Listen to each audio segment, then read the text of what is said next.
Croeso Sianel Blaid Llwyd.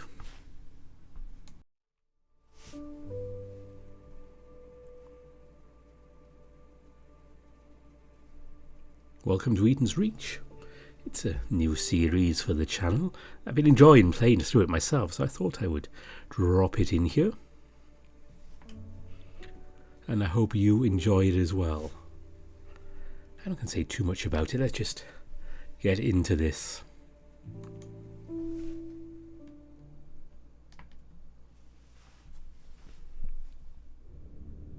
My ears ring as the sound of those damned alarms pierce my eardrums, red blaring across my vision.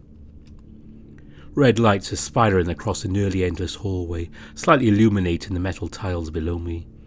The air is thin, almost making me suffocate with each breath I take. I try to feel my body and make sense of what was happening. My fur's all bristled and I can't make out why. Suddenly, a force pushes me onward to the hallway, indistinct screaming coming from all directions around me.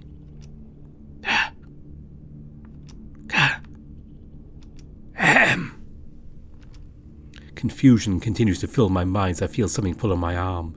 It was a tight grip, a sensation I never felt before. It keeps urging me to move forward. Like clockwork, my body just moves. I slowly lose all control of my body as one thought invades my mind. Run! Just keep running! The grip of my arm suddenly loosens as I continue running forward. Suddenly, a gleam of light comes from the end of the hallway. A door. There are several windows strewn across the edges, glowing in stark contrast to blue compared to the rest of the dreary atmosphere of this corridor. I start bolting towards the door, yet I slowly noticed I wasn't moving. At all. I was stuck in place. Kind of like in a treadmill. It adjusts itself based on how fast or slow I'm moving. Yet the screams and banging footsteps from behind me kept drawing closer and closer. Suddenly, a loud bang sound echoes through my ears, jolting me awake.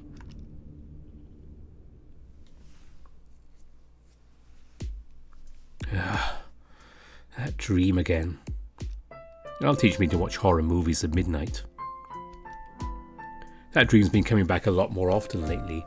It goes around the same key steps. The alarms blaring, the sudden force on my arm, then that sound. It varies from each instance. Sometimes it's a splattering of blood, other times it's the sound of a gunshot. Although it still bothers me every now and again, I've learned to just live with it and not let it impede my schedule. And yes, surfing the web in my PJs most of the day looking for DJ gigs is a valuable use of time. I groan as I toss and turn across my bed, surging from my phone into the rubble of my belongings on my end table.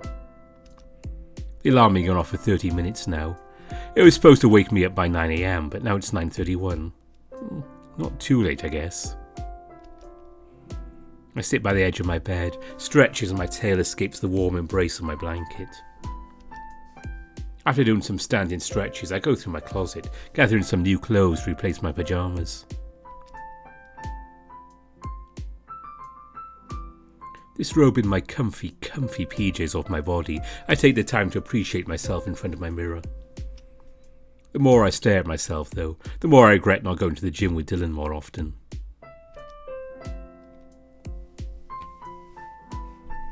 After that disappointing display, I sluggishly put on my shirt and some baggy shorts, my phone placed in one of the pockets.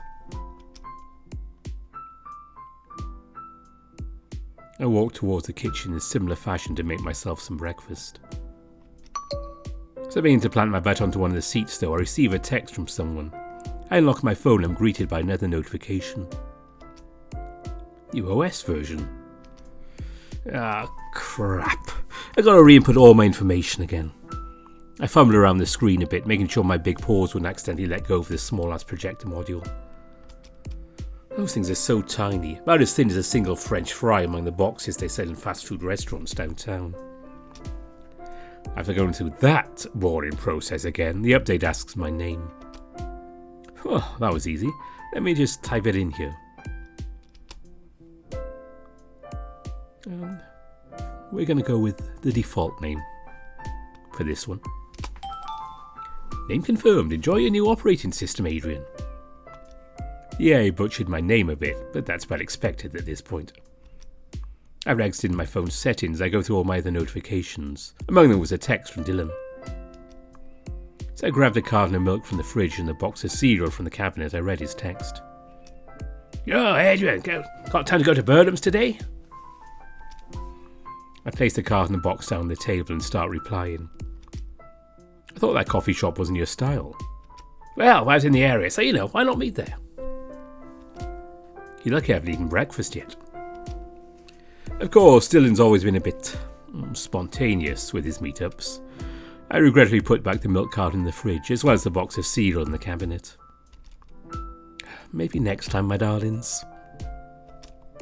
I grabbed my sling bag that was hung on a rack, placing my phone and my wallet in it.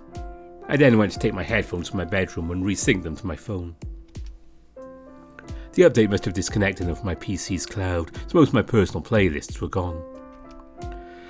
Well, so much for a diverse walk across the neighbourhood. After brushing my head fur with a comb, I grabbed my favourite flip-flops from the rack next to the door, bursting it open with some enthusiasm.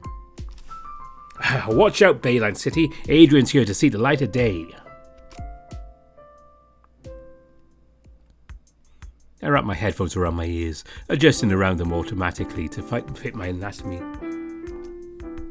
It was a nuisance that the store brands in my area never really got them right for my species. Besides, I love these bad boys better because I made them. I take out my phone and start my playlist, beginning my walk towards Burnham's coffee shop, one of my favourite places to just take a seat and relax.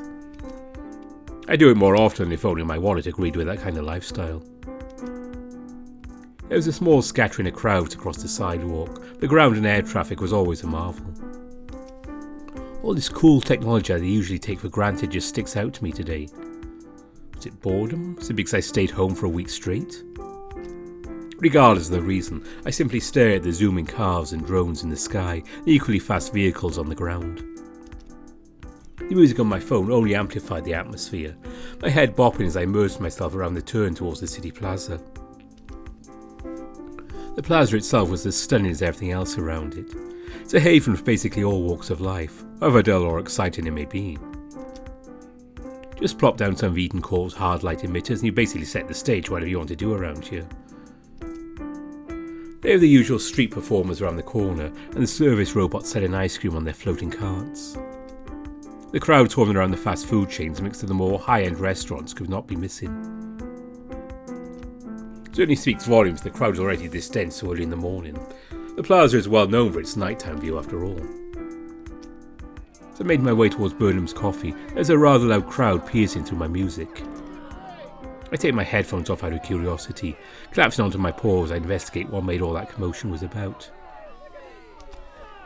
To my disappointment, it's just another of those protests against the Eden Corps. Never really understood all the hate around the company. Sure, I'm not blind to all the drama they stir up. They've certainly done more good than anything else, being the pioneers of the medical technology industry. They thrust the country to being one of the leading powers of society. That was how the endless amounts of articles I've read described them anyway. Well, I had a side, I had a mind. I ignore the protesters as I continue to make my way towards the coffee shop, which is just a short ways behind the central fountain area. There was something I liked about the location. Hidden away from the rest of the glittery shops, taking all the major crowds, leaving the more calm and quiet atmosphere to the back end. The door automatically slides open as I step onto the carpet, the smell of fresh coffee beans greeting me on the way in.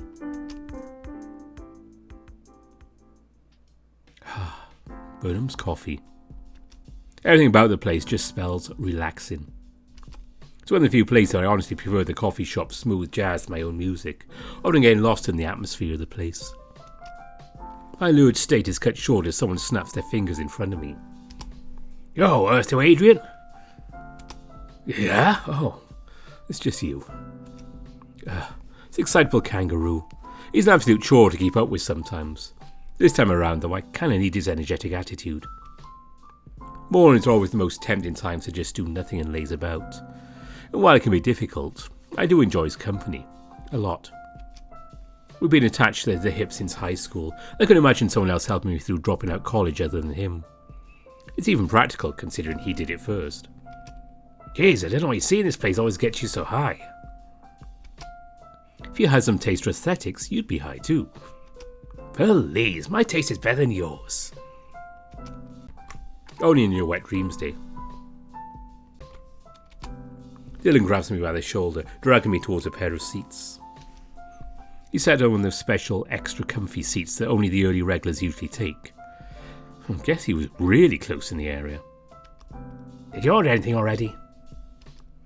I take my seat next to him, unwrapping the sling bag from my shoulder in the process. You know I don't order shit from coffee shops. Yeah, you always make me order milk tea with you. That's infinitely better than the stuff you drink in the morning. Or you just have an insatiable sweet tooth. I take my wallet out of my bag, stand it up as Dylan stretches a bit behind me. You don't order the usual? Yep, mocha frappe, baby. I immediately go to the lineless counter, because she looked at me quite expectantly. I'm a semi-regular here, so we're quite familiar with each other. The usual, Adrian? Hit me with the best you got.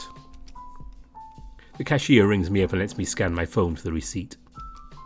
It only takes about half a minute for the entire thing to be ready, thanks to a mix of a barista and some high-tech machinery to get the whole thing done. Here you go, enjoy the coffee. Thanks. I eagerly take a few sips of the cup, its pure mocha taste and cold liquid running down through my throat. It's always the best feeling in the world drinking from this place. The blend of bitter and sudden sweet aftertaste that the drink somehow captures just completes my morning. I plant my butt onto my seat once more, with Dylan just scrolling through his phone as his ears perk up to greet me. Yo, Adrian, it's got news that gig you wanted me to check on. My eyes widen as I place my mocha frappe down on the table. Been waiting for him to get back to me for almost half a month now. You actually got me spotted at that nightclub? Yep, same one I moonlight on. And my boss checked your stuff and he's willing to give you a chance. Holy shit, dear. That nightclub's going to get me set up for sure. His smile suddenly disappears though as he gets another text from what I assume is his boss. Well, better get your best trucks coming, 'cause he said he can only give you later at night for a slot. Seriously? That early? A pit in my stomach begins to form as panic starts setting in. I drink my frappe to try and calm myself down, but did knew that wasn't going to work. Say, Adrian, I know you're nervous and all, but we better get you ready for tonight. I can even lend you some spending cash if you're short. I already owe you. What's a few grand at this point? Well, one of us isn't teetering around being a homeless husky who's only a DJ pad and a cute face to his name. Okay, but I'm definitely paying you back with the money from this gig. All the better. Dylan pulls me by the arms. He brought me out of Vernham's, almost making me spill my frappe. Hasty pulled my sling bag with me, creating a chaotic chain of energy with Dylan leading the fray. Dear, slow down. It won't be until tonight. Exactly why I got to get through the entire plaza. The entire plaza? I don't need that much for the gig. Oh, shush. Let's talk more walking. Come on, chop chop.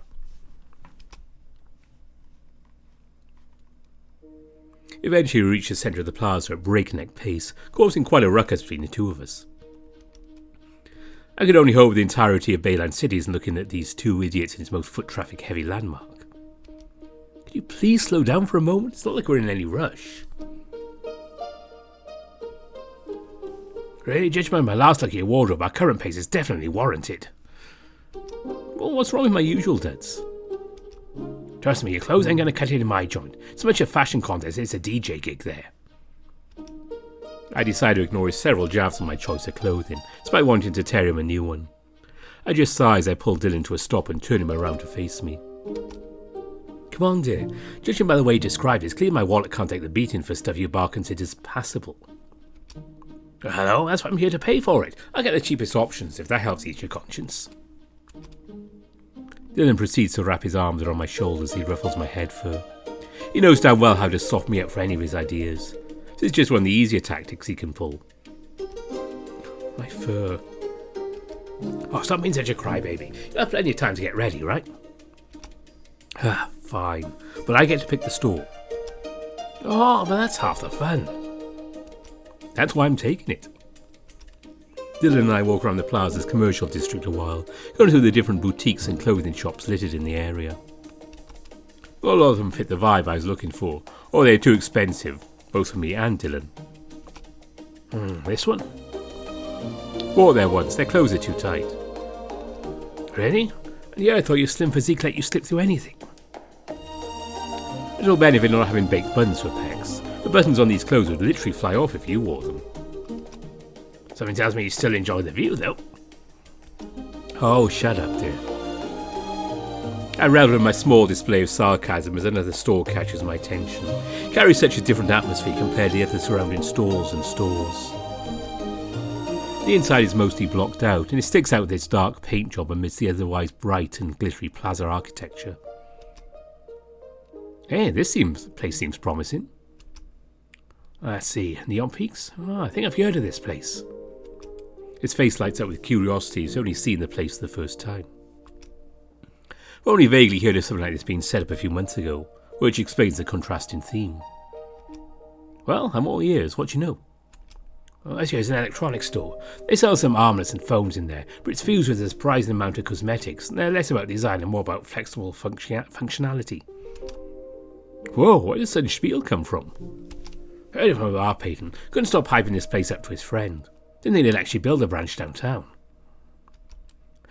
What about that flexible functionality the place is known for?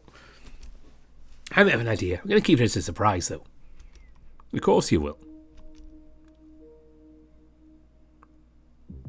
I roll my eyes as I enter the store, immediately immersed deep into the atmosphere. The hard masonry of the plaza was replaced by the soft foam-to-carpet floor in the store. The place has a cooler hue of blue to it, which only amplifies the ambience playing in the sound systems. Holy shit, they weren't kidding about this place. I think I just found my favourite store in the plaza. Hey, don't lose focus, our goal's right there. He points towards the doorless closet filled with both folded and hanging clothes. I rush towards it and peruse the selection as soon as I'm able, with Dylan to the side casually helping me out. As I kept flipping through several vests and jackets, I started slowly realising what Dylan meant by flexible functionality. Most of the selection's RGB sync clothes that change and react to the store's system. On closer inspection, they're surprisingly cheaper compared to other brands. These cut nearly half the usual cost. As I continue browsing through the rows of clothes, Dylan suddenly pokes my shoulder. Hey Adrian, I bet that'll look great on you. Okay, let me try it on then. I quickly put on the RGB jacket he pointed out to me. After, Dylan takes me by the shoulders and ushers me in front of the full-length mirror nearby. I look at my reflection, observing the jacket in its full glory. It wasn't particularly snug, yet a bit baggy. I guess the tailors had, bigger people in mind when they designed these. It's pretty big. It was the only size they got, besides I'm sure you'll grow into it. I guess the size is fine. What about the price tag? Don't worry about it. If it bothers you so much, it's actually the cheapest option that looks decent. The real question is whether you like it or not. Yeah, I do actually. I'll have to tweak around the settings a bit. This one speaks to me the most. I quickly take off the jacket and hand it to Dylan. He takes the liberty of folding it neatly before wrapping it around his arm. I straighten out my shirt. It was dragged by the jacket, while Dylan pulls out his wallet. Alright, I'll just have this strung up. Why don't you wait outside? No thanks, I'll just walk around in here for a bit, browse through the rest of the selection. Gotcha, meet me by the entrance. I give him a nod as he makes his way towards the register. I go about my way and browse through the rest of the electronics section first, which is just opposite the apparels. Even sell the latest armlets in the market, all decked out in those boxes also used for watches. I guess they serve the same purpose. It only begs the question as to why watches even exist to this day. Suddenly my phone rings from receiving a notification. I take it out of my bag and pop the screen up. Immediately see a message from an unknown number. I open it cautiously. Not even text messages can be catalysts for some forms of viruses that can't fathom how devious people produce in the first place. Hello, you're Adrian, yeah? Who is this? Oh, I'm Mr. Aloysius, Dylan's boss at the Midnight Sun Bar. If you go by Mr. Oswald. By that out, just call me Oswald. I'll keep things simple. Oh, I'm sorry, I wasn't familiar with your number. Yeah, it's no problem at all. Oh, before you ask where I got your number, Dylan gave it to me. Yeah, I felt like that might be the case. Right, I'll let Dylan fill you on the rest of the details. I'll give you the direction to the bar. Well, that's your carpooling with Dylan, of course, which mostly makes me texting you a bit unnecessary. Yes, that is true, but I don't want to come off as being ungrateful. Wait, maybe it's better just agree with what he's saying? Oh, jeez, this is why I don't want to deal with bosses. Okay, Adrian, calm down. What to say?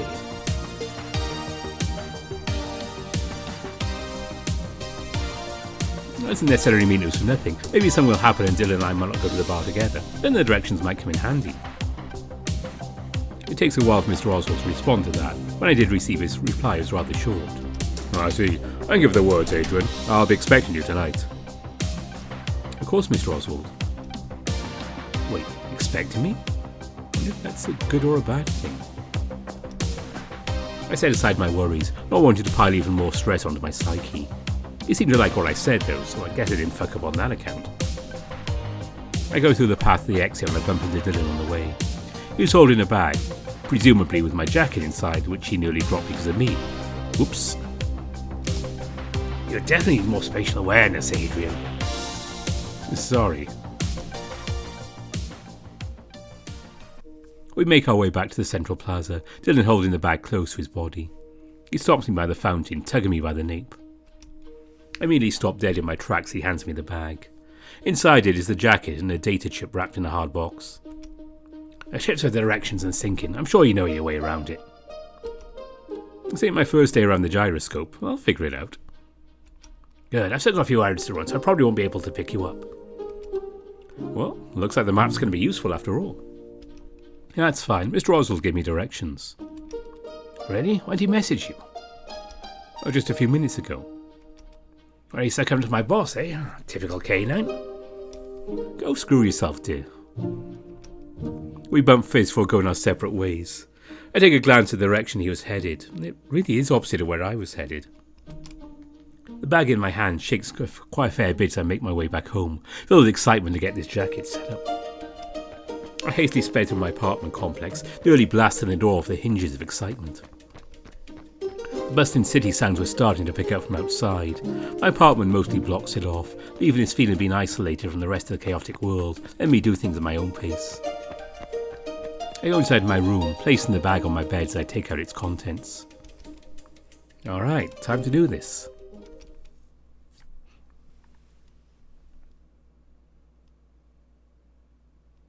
Later that day,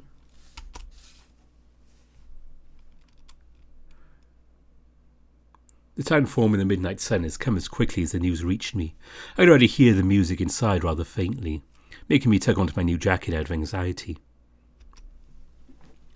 This is it. Behind the bouncer in front of me is the start of my actual career. I take a deep breath, steeling my nerves for what's to come. Then as I make my first step, someone suddenly pounces on me, nearly tipping me over. Hey, look at you! Jeez, dear, did you really have to? I involuntarily cut off as soon as I saw Dylan's whole get-up. He looks all dapper in that tight-ass looking clothing. Knowing him, he probably can't endure that kind of crap for long. What, you like what you see or something? Sorry, just not used to you looking like a responsible adult. Don't get used to it. Serving drinks to drunkards certainly isn't responsible. Whatever you say, bartender. We both make our way to the front entrance, where the bouncer is guarding the neon-gilded doors, with as little as a droplet of emotion in his being besides scary. He stared me down like I was some kind of troublemaker, taking occasional glances at Dylan. The bouncer stops us right where we stood, his large paws standing in the way. His side was even more intimidating, though, as he towers over both me and Dylan by a huge margin. Hold it right there. What's your business here, pup? His grim tone sent shivers down my spine. His scowl certainly wasn't helping. Just... What's wrong with you? Can't I got your tongue? Spit it out already. That's enough from you, you big lug. Stop scaring him already. Oh, sorry. You know scaring the shit out of newbies is the only fun I get around here. Oh, and I thought me checking on you every now and again was enough, Max. Ah, boo-hoo. Bless your poor delicate rue heart. Dylan and the big tiger bouncer, apparently named Max, share a hearty laugh before performing a quick secret handshake. Did the atmosphere just change when these two started talking? Can't believe it. The air definitely seems different. So all the tension from earlier just dissipated. So dear, what's he really here for? I can answer that myself. Max looked at me with an air of scepticism on both his face and tone. Oh, you look like a shivering prune who asked you a few seconds ago. I wanted to tell him it's his fault why I was like that. What good would that do? Instead, I just answer promptly. I'll be performing as a DJ here. You sure he can handle everyone staring at him? Oh, he's got nerves of steel when he's on stage. It's a shame you don't get to see it. Yeah, just indulge your assholes in there. Don't add some extra work on my palate. Yeah, I'll do my best, as always. Dylan then grabs me by the shoulder and ushers me inside on my own as Max opens the door for the bar. I walk away from the two when suddenly I hear the sound of cloth rustling, accompanied by Dylan gasping. Two of them proceed to playfully roughhouse for a bit before Dylan follows my lead.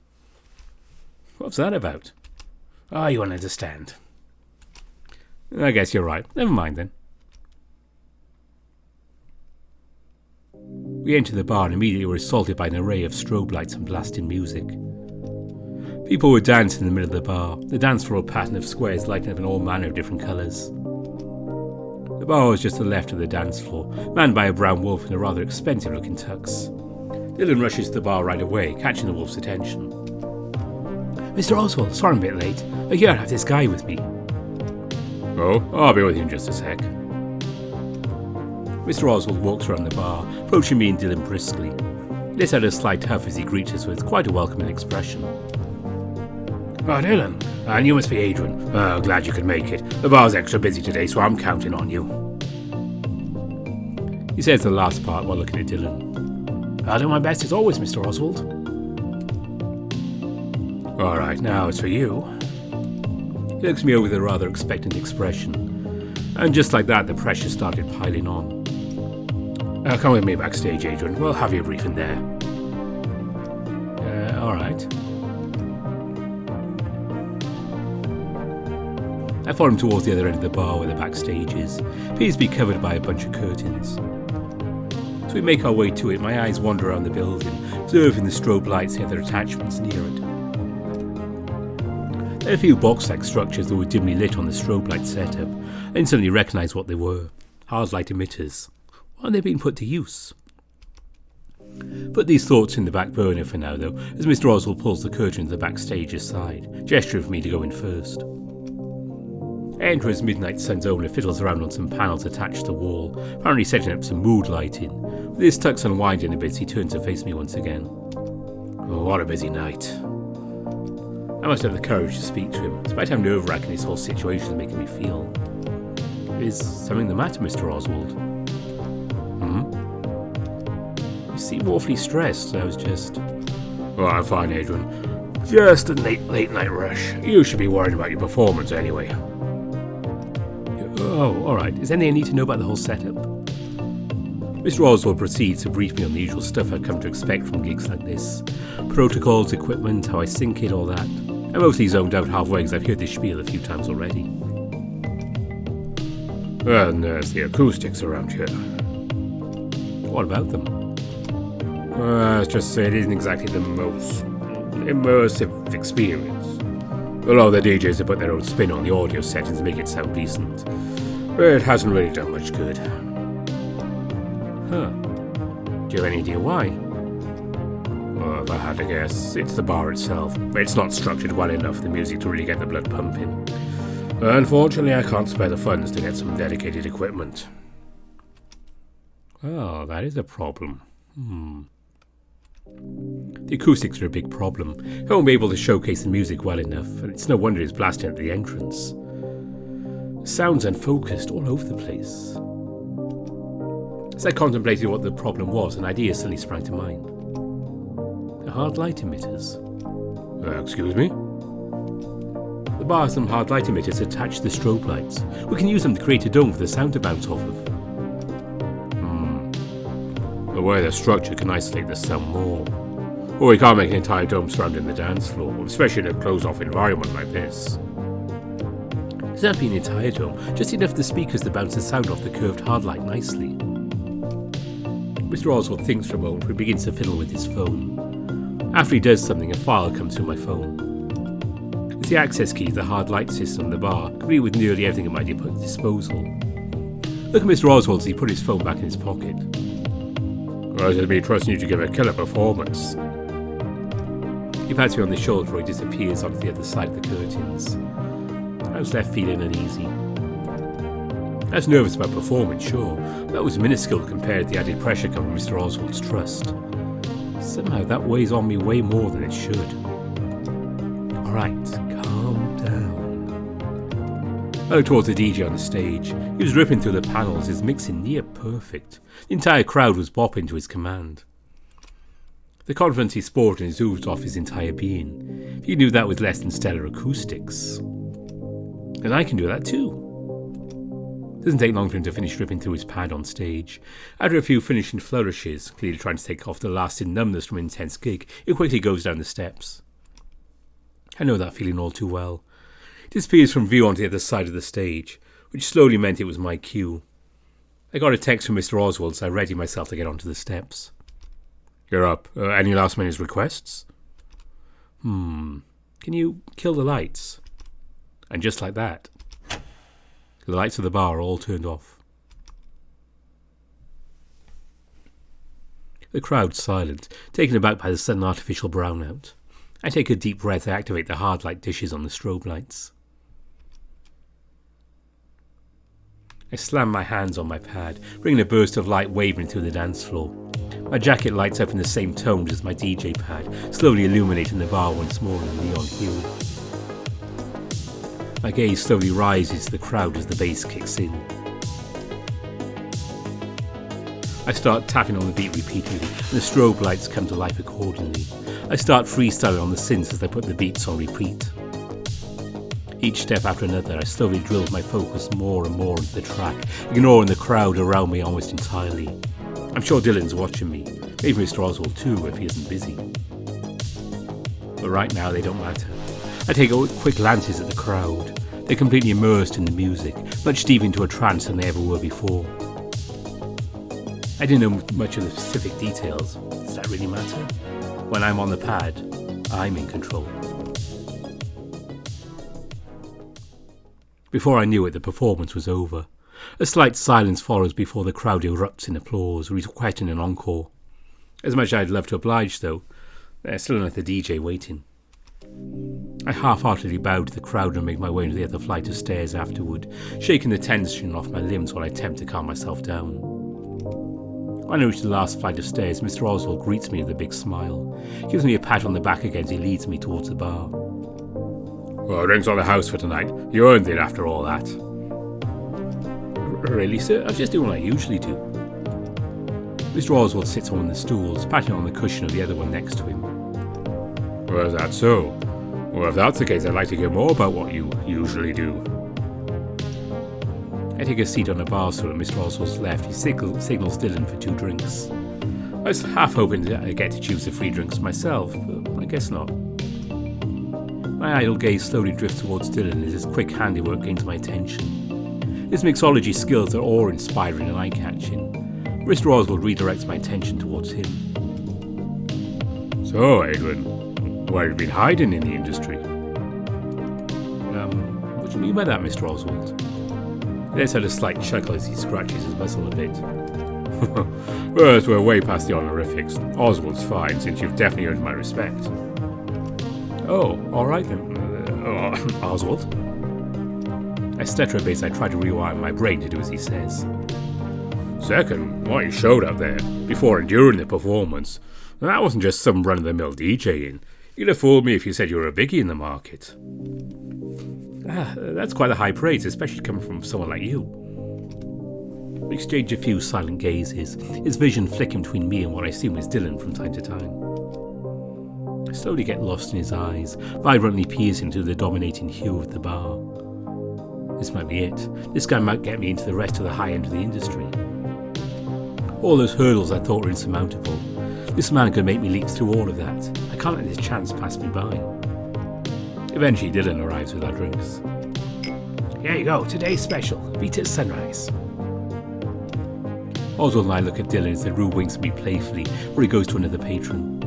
The wolf in front of me chuckles once more as he downs the drink in one go, gently putting the glasses down in front of me and Oswald. I have to admit, I'm very impressed at Dylan's craftsmanship, even though this is a rather simple beverage. It's also quite aesthetically pleasing as I slosh it around a bit. The world's full of surprises. Pardon? Oh, nothing. Just thinking that Dylan, of all people, got me a gem of a person as DJ for my bar.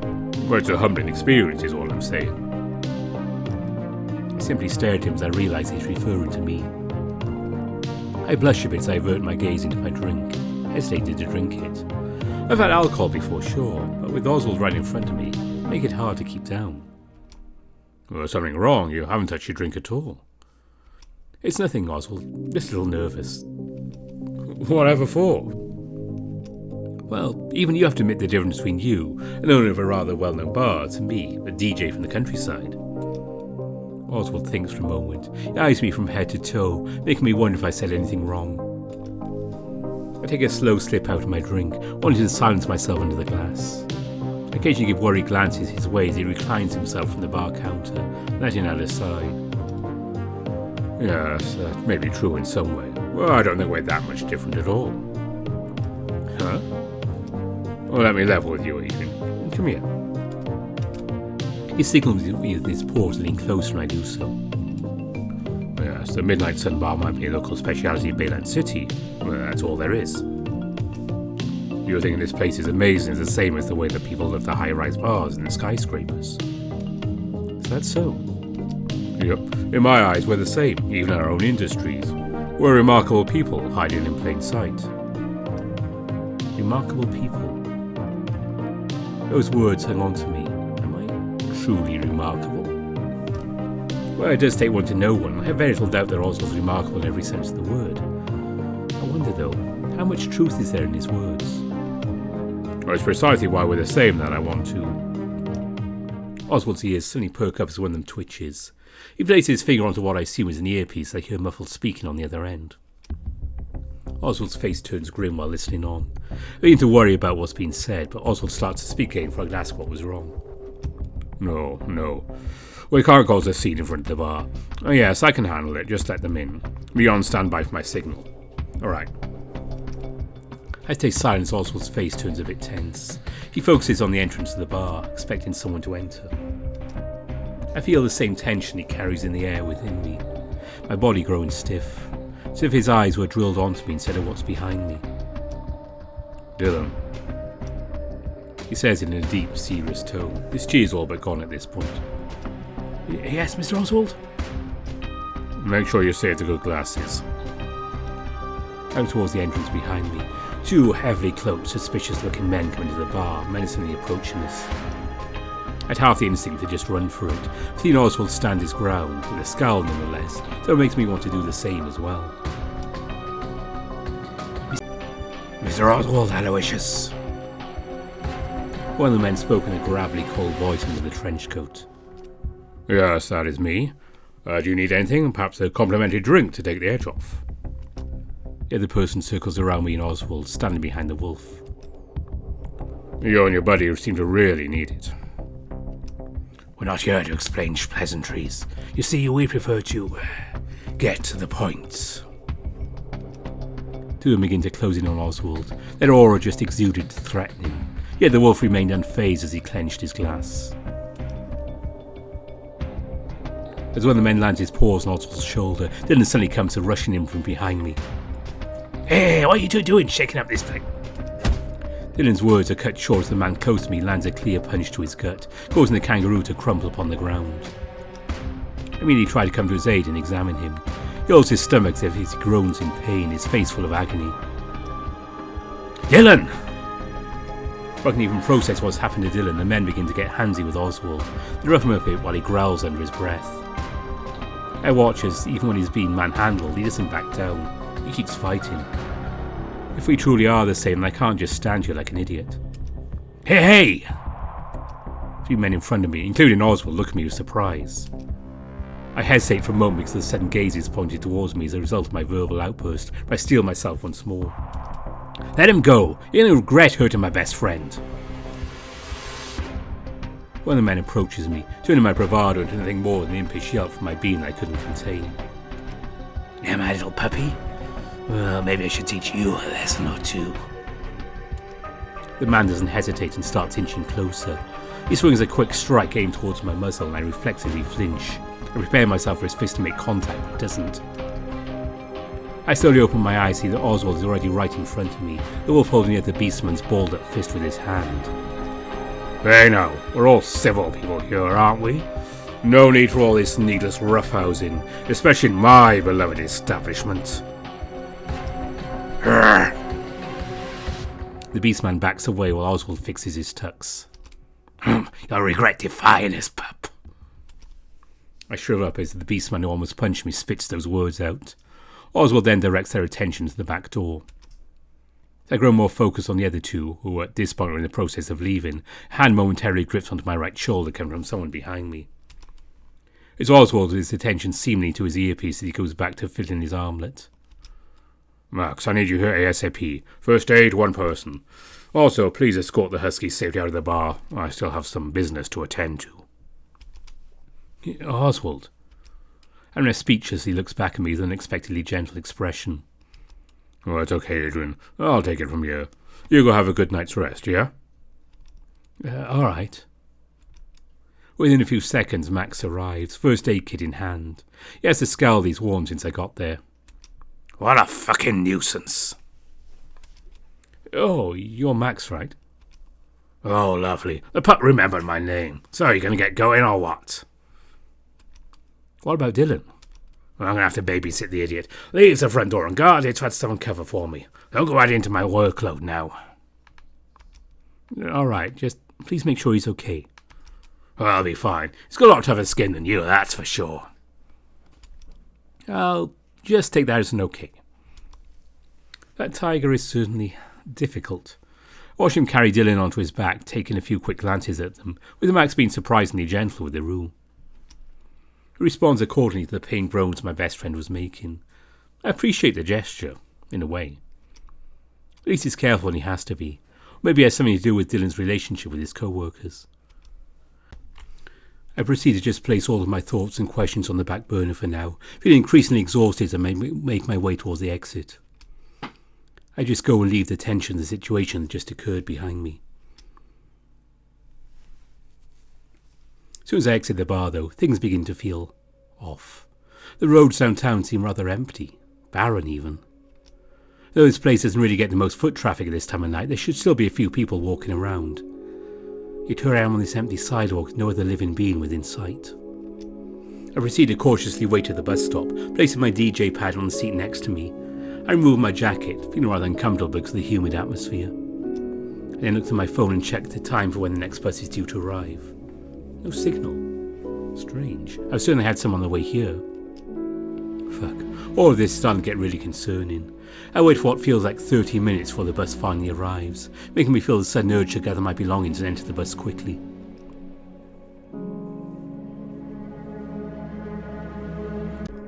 As I climb the steps, though, I quickly realise it's just going to be me on the passenger seats, alone with this driver on a rather late bus in the middle of the night. I decide to give the driver a curt nod as I scan my arm for the bus pass, taking a seat as the vehicle drives off. We eventually reach a stop near the central plaza. Though the place is rather populated, the feeling that I've had since leaving the bar earlier never really left me. I check my phone for the time. It's 1:35 a.m. It's way longer than the trip I took to get to the bar.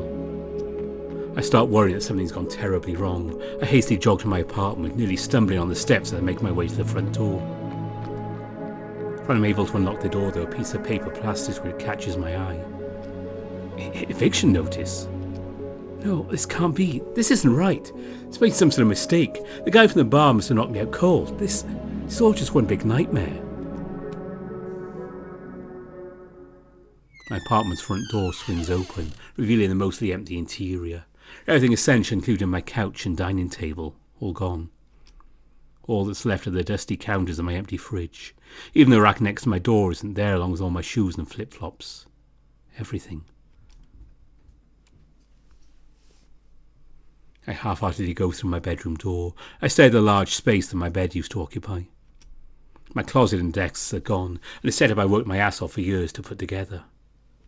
No, I refuse to believe this. None of this is real. My rent isn't even due yet. I didn't even do anything wrong. It's just the stress. Yes, the stress of the day must have got into my head.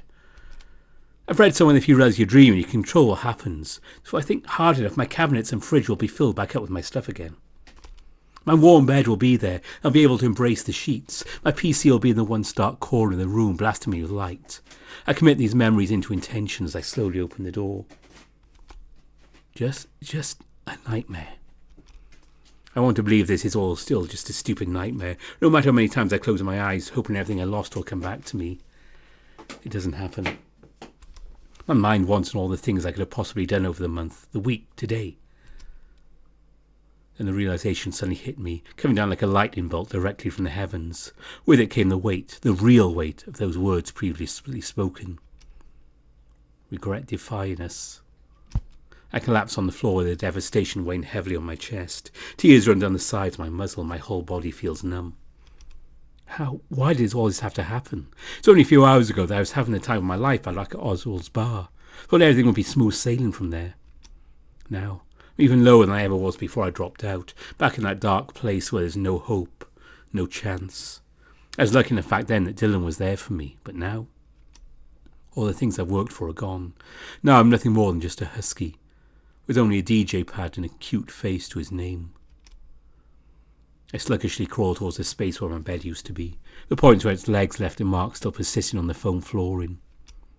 I caress one of the markings with my paw while I lay myself, curled up from the cold air. Take out my new jacket and spread it out on top of me as a makeshift blanket, which admittedly doesn't do much. At least it's something. I place my phone next to me, staring at the light it gives off as a slight ring in my ears reverberates. I can't exactly stay here forever now that I'm evicted, but at least one more night. Just one, then I leave for good. My eyelids become heavy as each second passes, growing more tired as tears continue to streak down the side of my face. The last remaining bit of my strength, though, managed to mumble out loud between sobs. Someone, please take me out of this nightmare.